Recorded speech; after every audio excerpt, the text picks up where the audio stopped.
नमस्कार दोस्तों, स्वागत है आपका फसाड एंड सिविल इंजीनियरिंग में। तो पिछले वीडियो में हमने स्ट्रक्चरल बाइट के बारे में कुछ बेसिक समझा था। इस वीडियो में हम स्ट्रक्चरल बाइट का फॉर्मूला और एक स्ट्रक्चरल बाइट का एग्जांपल देखेंगे।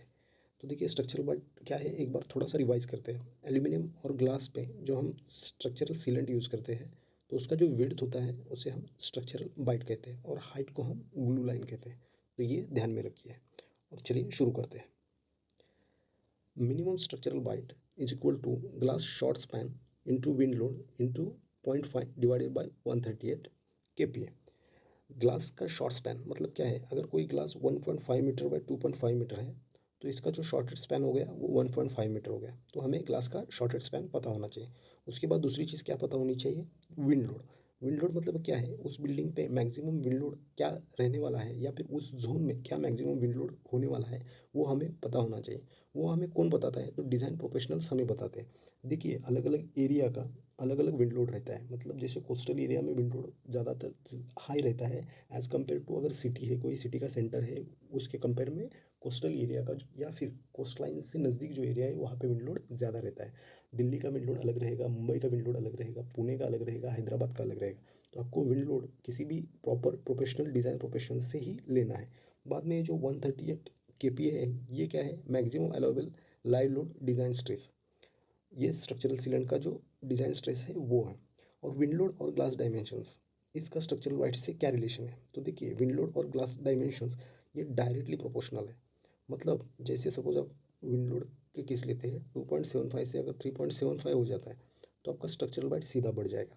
उसी केस में अगर शॉर्टेड स्पैन आपका 1.5 मीटर है, वहाँ से आपका अगर 2 मीटर हो जाता है तो भी आपका स्ट्रक्चरल बाइट सीधा बढ़ जाएगा।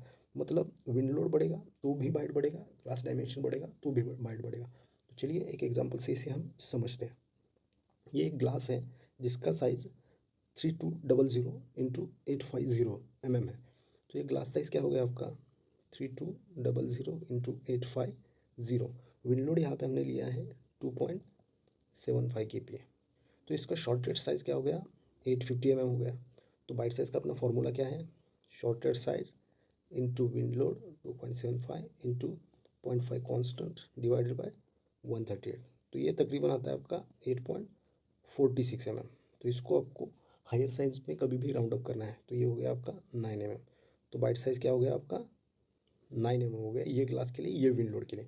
लेकिन आपको एक चीज़ ध्यान रखनी है कि ये विथ डेड लोड सपोर्ट है और नॉट इंक्लाइंड है। मतलब क्या है कि ये ग्लास जो है इसको डेड लोड सपोर्ट कंसीडर किया गया है और ये ग्लास इंक्लाइंड नहीं है। मतलब जो भी आपका फ्लोर है उससे इंक्लाइंड नहीं है, ये स्ट्रेट में ही ग्लास है। ये दो कंडीशंस हमने यहाँ पे कंसीडर किए। और इंक्लाइंड या फिर डेड लोड सपोर्ट जहाँ पे नहीं है उसके लिए फार्मूलाज अलग आते हैं। बाइट साइज़ में ध्यान रखिए, किसी भी प्रोफेशनल आदमी से उसको ऑथोराइज करके लेना या फिर अप्रूव करके लेना काफ़ी इंपॉर्टेंट है।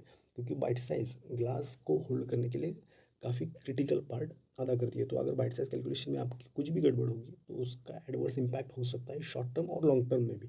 तो बाइट साइज़ आपको प्रॉपरली किसी प्रोफेशनल आदमी से अप्रूव करके लेना काफ़ी इंपॉर्टेंट रहता है। तो होपफुली आपको स्ट्रक्चरल बाइट कैलकुलेशन करना विंड लोड के लिए समझ में आया होगा। अगर वीडियो अच्छा लगा हो तो लाइक कीजिए, दोस्तों के साथ शेयर कीजिए और चैनल को सब्सक्राइब ज़रूर कीजिए। धन्यवाद।